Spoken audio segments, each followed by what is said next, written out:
Hi,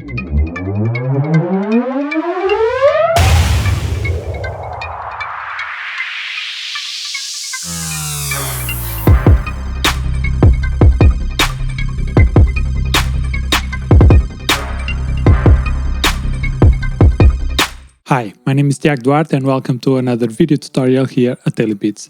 In today's video, I'm going to show you how you can add plugins to FL Studio. This question came about by one of my subscribers who was having trouble with adding plugins to FL Studio. So I'm going to show you here in this video, and then you will have a better understanding of plugins and how you can add your own plugins to FL Studio. Before we start, I would like to ask you to subscribe and activate the notifications so that you know when I upload new videos. And if you have any questions, just leave a comment below. Also consider supporting my channel so that I can continue to do free videos here for YouTube by becoming a premium or exclusive member, and you will have access to the full videos that I do here regarding music production, and you will be able to accelerate your learning very fast with all the techniques that I have in the videos. So I will have a link in the description if you want to check that out. And also consider buying one of my products at dailybits.pt. So first, let's talk a little bit of what are plugins. As you've seen in my previous videos here on the channel, I did a FL Studio crash course, and where I started with FL Studio and then I went through talking about all the plugins and how they work inside of FL Studio. And I only talked about the stock plugins on FL Studio. But there are other companies, and one, for instance, dailybits.pt, you can find our plugins also. We also provide and developed and created plugins.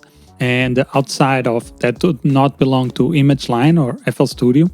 And they create plugins so that you can incorporate inside FL Studio or your DAW. You can put it on Ableton, Live, Reason, whatever.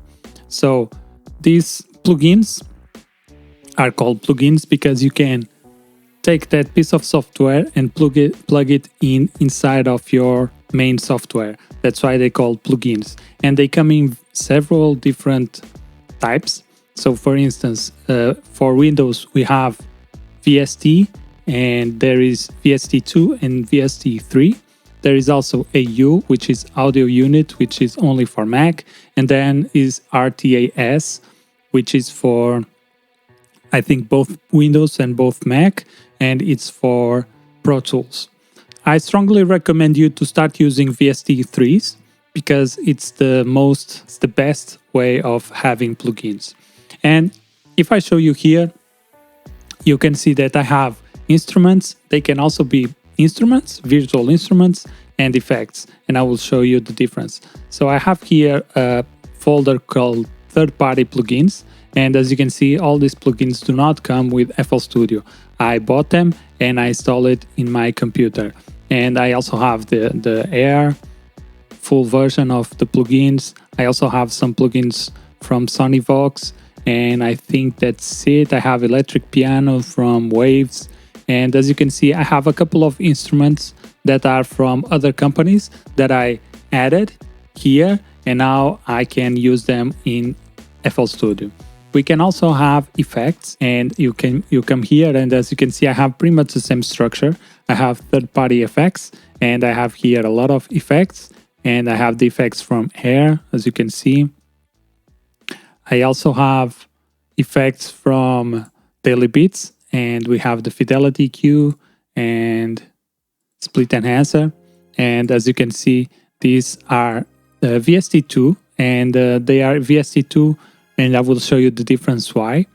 But yeah, I have plugins from Waves.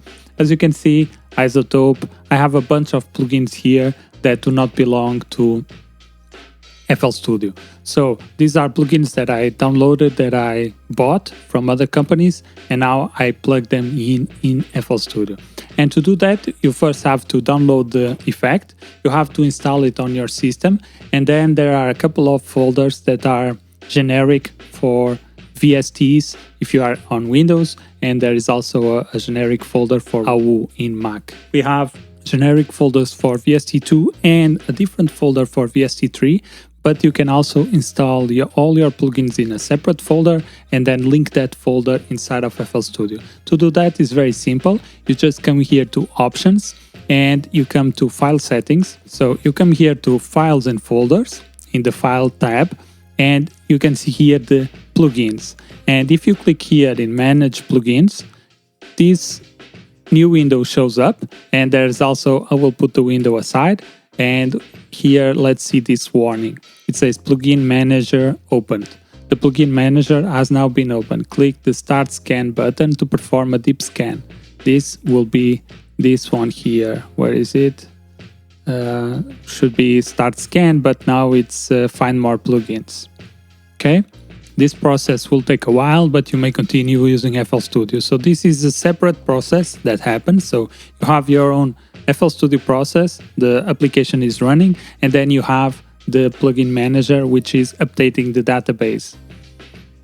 When this scan is finished, all of your installed plugins will be available in the browser inside plugin database/installed. To make a favorite plugin in the database, plugin picker and plugin list, open the plugin and add the plugin database flag as favorite from the plugin wrapper menu, or use the more options option for quick favoriting. You can also delete stuff, and here we have a note. The plugin database is a standard folder on your disk, so feel free to organize and or create/delete categories using any file manager. This is what I showed you. So let's hit OK.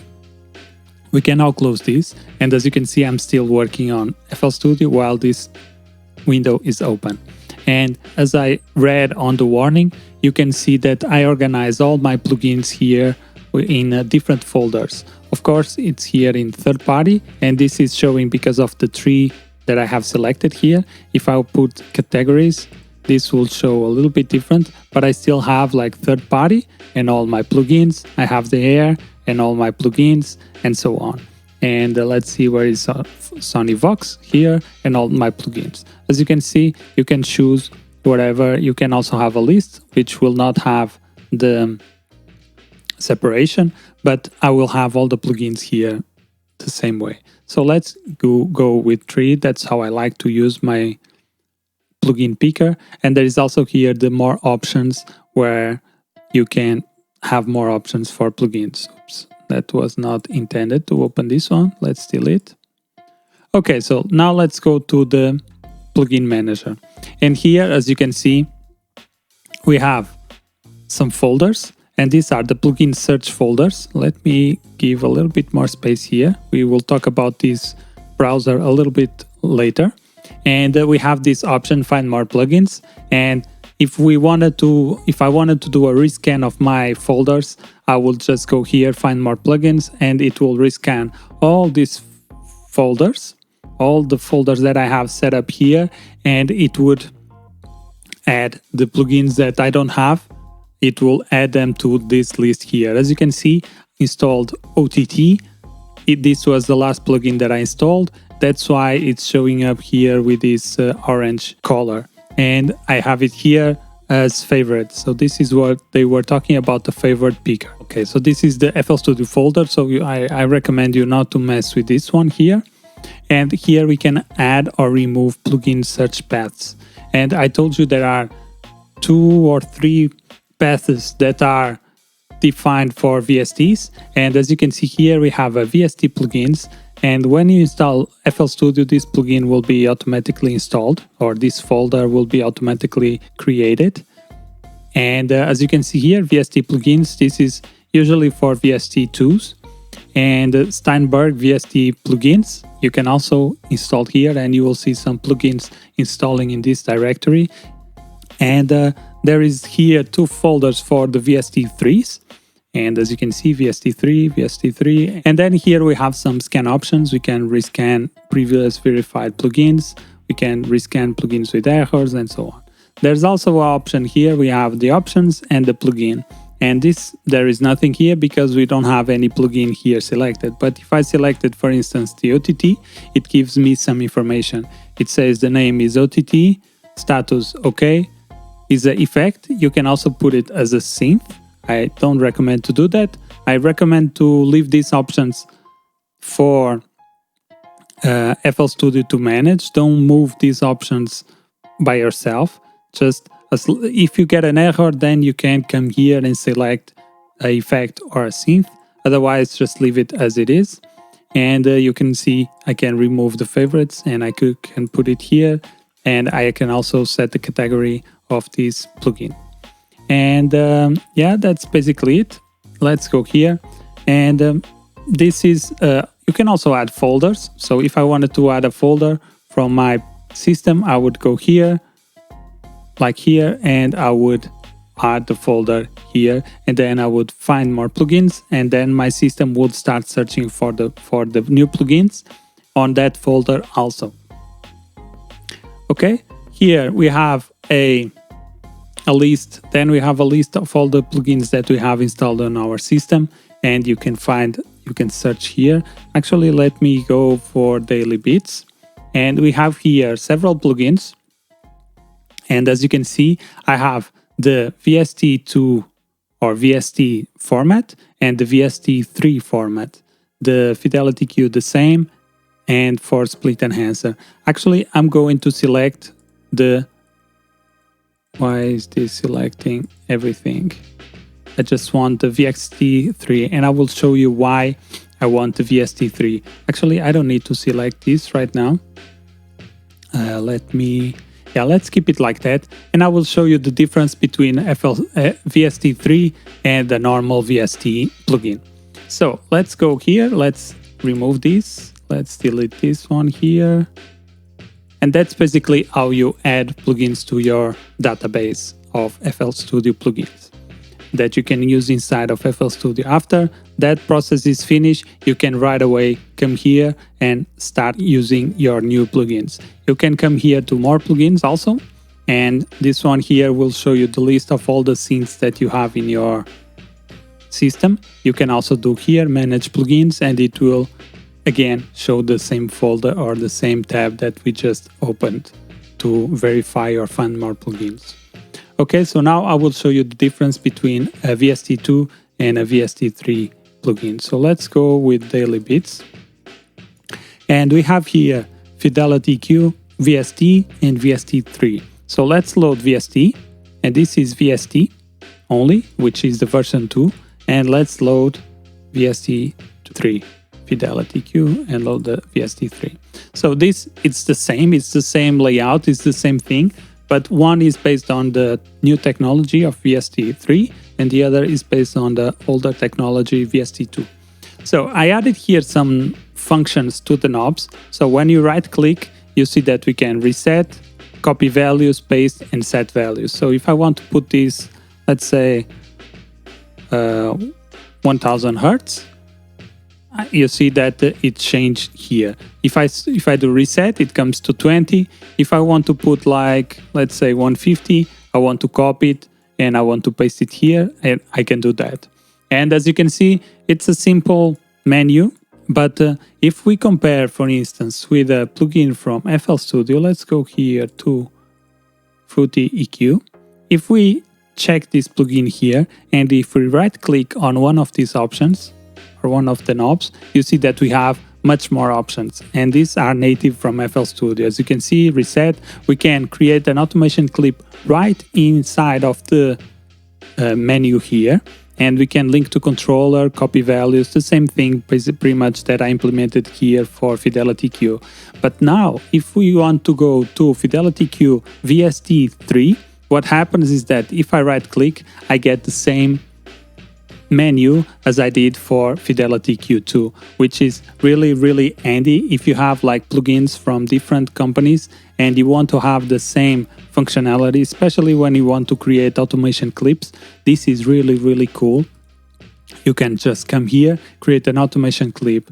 Otherwise, you would have to select this knob here, come here, go to browse parameters, and then find the parameter that you want, right click, and then create automation clip. So it's a little bit, it's not hard by no means, it's more work. And here VST3 version, you can just right click and it will automatically do whatever we want here for the create automation clip. I don't know why this is giving me the 10 minutes. This is the demo version. Okay, shouldn't be, but whatever. If I go here, create automation clip, you will see that it created an automation clip right here inside of the playlist. Now we have some strange characters. We can, where is rename? We can rename that, take that garbage out, and we have now some automation. If we do this and if we play, you see that the automation is right away connected to the knob, which is really nice because we can pretty much automate whatever parameter we want. We can link to controllers much easier than just going with a VST2. But it shows what are plugins, the different types of plugins, and how you can add new plugins to your FL Studio installation or DAW. And it's very simple, but again, you need to know how to do it, and I hope you know now how to do it. I hope you learned something from this video. If you are new here to this channel, subscribe and activate the notifications so that you know when I upload new videos. And if you have any questions, just leave a comment below. Also consider supporting my channel by buying one of my products at dailybeats.pt or become a premium or exclusive member, and you will have access to the full videos that I do here for YouTube. This is it, guys. My name is Tiago Duarte, and I'll see you in the next one. Peace.